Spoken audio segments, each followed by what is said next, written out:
Fala pessoal, tudo certo? Meu nome é Matheus, eu faço curso de Física no Instituto Federal de Santa Catarina e como forma de avaliação, uma das disciplinas que a gente faz nos propôs a fazer uma apresentação sobre um tema e logo em seguida a apresentação de um experimento sobre esse mesmo tema. O tema que a gente escolheu no meu grupo foi justamente força de atrito, certo? Então temos aqui atrito estático e atrito cinético, vou falar um pouco deles daqui a pouco. Bom, primeiro, professor, vamos começar daqui. Digamos aqui eu tenho um rapaz, vamos chamar de Cristiano. Esse rapaz aqui ele vai estar fazendo, ele empurra aqui um móvel, uma geladeira, alguma coisa que seja, com a força F em azul, certo? Vocês concordam comigo quando ele empurrar essa força F, o próprio chão estiver em contato com esse móvel, também vai ser empurrado, né? Se você pegar a arrastação do pé, você vai ver que o chão também é um pouco, você arrasta, acaba arrastando o chão, né? Ah, professor, então quer dizer que o chão vai para a direita? Não, né? Como eu falei, se vocês arrastarem o pé, vocês vão ver que o chão não vai para a direita junto com vocês, né? Por que isso acontece? Justamente por causa da força de atrito. Já que o bloco empurra o chão para a direita, o chão para não ir para a direita, ele vai fazer uma força de atrito para a esquerda. Ou seja, a força de atrito é basicamente uma força de contato que se opõe ao movimento. Então, se o movimento tende a ir para a direita, ele vai se opor para ir para a esquerda. Certo? Basicamente é isso. Então temos aqui dois, mas professor, se o senhor está falando para mim de atrito estático e atrito cinético, o que é isso? Tá, o senhor falou de atrito, e aí? Tá, é isso. A própria letra, a própria palavra já diz, o atrito estático é quando está tudo parado, quando a força resultante é zero. E a força resultante, como a gente viu no segundo de Newton, é máxima de aceleração, isso é importante, não se esqueça.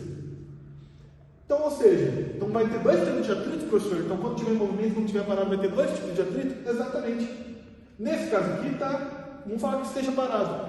Então eu vou dando outro exemplo. Se eu estou aqui com o meu apagador, certo? Ele está parado, não tem nenhuma força agindo nele. Tem a força peso e tal, normal, mas ele está em equilíbrio, certo?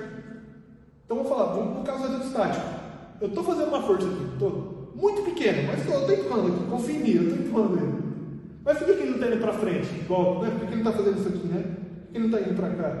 Porque justamente a força de atrito estático, a força de atrito, em módulo é a mesma que a força que eu estou fazendo, ou seja, ele não vai se mover, nunca, posso ficar aqui infinitamente impondo essa força que ele nunca vai se mover.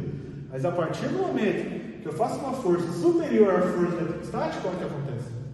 Ele se move. Então, quando ele se move, não estamos falando de atrito estático, estamos falando de atrito cinético. Professor, qual que é a diferença? Em tese, se você for ver, a equação é a mesma, só muda isso. Você vai usar o atrito, o coeficiente de atrito estático, e outro você vai usar o coeficiente de atrito cinético. Basicamente é isso. Quando ele está em movimento, você vai usar um. Quando ele está parado, você vai usar outro. Normalmente, a força de atrito estático, normalmente não, todas as vezes, a força de atrito estático vai ser sempre maior que a força de atrito cinético. Certo? Tem um bloco de massa 20 kg, você fala horizontalmente, como descrito na imagem. Sabendo que a sua aceleração tem um módulo igual a 2 metros por segundo, ou seja, a força resultante não é zero, né? Se tem aceleração, a força resultante não pode ser zero. A força com que ele é empurrado tem intensidade igual a A, ou seja, ele quer justamente esse F, né? Ele dá alguns dados, dá que a gravidade é 10 metros por segundo e que o coeficiente de atrito cinético é 0,2, né? 0,20. Bom, antes da gente começar, é sempre bom fazer esse exercício. Quais forças atuam nesse sistema? Então a gente tem aqui a força peso, certo? Correto? A gente tem aqui também a força normal, correto? A gente vai ter aqui também o que eu acabei de explicar para vocês, que é o tema da nossa aula de hoje. Eu vou ter aqui também a força de atrito, certo? Como o exercício disse, ele vai ter uma aceleração. Se ele vai ter uma aceleração, a força resultante não pode ser zero. Então a minha força resultante não pode ser zero, certo? Ou seja, a minha força resultante tem que ser o F, que ele vai estar para a esquerda, né? Então F menos o FAT, menos a força de atrito. Por quê, professor? Bom, se ele está vindo para a direita, então a força resultante também vai ter que vir para a direita, certo? Aceleração para a direita, a força também tem que vir para a direita. Então se eu fizer FAT menos F, não vai levar para a direita, vai lá para a esquerda, né? Se eu tenho uma força com 10 para cá e 10 para lá, tem uma força de 10 para cá e uma força de 10 para cá, eles estão nulos, certo? Só que eu tenho uma força de 20 para cá e uma de 10 para cá, fica 10 para lá, né? Fica sobrando 10 para lá. Por isso que é F menos FAT. Entenderam? Certo. Bom, a minha força resultante, como a gente acabou de ver, é massa vezes aceleração, que é igual ao F, que é o que a gente quer descobrir, a gente não tem, menos a força de atrito. E a força de atrito, se vocês se lembram bem, é normal vezes o coeficiente de atrito. Nesse caso, cinético ou estático? Cinético, porque ele está em movimento, fala que tem aceleração, certo? Beleza. Bom, a gente tem tudo, né? Então a massa, vamos substituir 20. Aceleração, ele também nos dá 2. O F a gente quer descobrir, então F menos a normal. Poxa, professor, não deu a normal, mas a gente tem como achar, né? Como vocês viram, a normal, um módulo tem que ser igual ao peso, né? Porque senão eu estaria voando, mas estaria indo para baixo da Terra. Então o peso é igual a normal, certo? E o peso é massa vezes gravidade, que é igual a normal. Ou seja, a normal é a massa de 20 vezes a gravidade de 10. 20 vezes 10, 200 newtons. Certo? Beleza. Bom, professor, então descobri que a normal é 200 newtons. Certo? Beleza. Vou colocar aqui então 200 newtons vezes o coeficiente de atrito cinético que ele deu no exercício 0,20, 0,2, 0,20. Beleza. Vamos fazer essa multiplicação. Resolver essa equação. 20 vezes 2, 40. Certo? F menos 200 vezes 0,2, 40 também. Certo? Menos 40. Eu vou passar para esse lado, mais 40. Então fica 40 mais 40 igual ao F, que é o que a gente quer descobrir, certo? Dito isso, o F igual a 40 mais 40, 80 newtons. Eu vou trazer para vocês a força de atrito, só que no plano inclinado. E eu vou dizer para vocês por que eu trago ele aqui. Bom, vou primeiro analisar, né? Então aqui tem esse meu rapaz Cristiano, ele empurra esse móvel com uma força F. Vai ter uma força de atrito contrária ao movimento, certo? Bom, e como que a gente faz? Como qualquer outra força, a gente vai ter que decompor, né? Então a gente decompõe no eixo Y e eixo X. A força F a gente vai ter uma Fx e uma Fy. A força de atrito, a gente vai ter uma força de atrito em X, uma Y.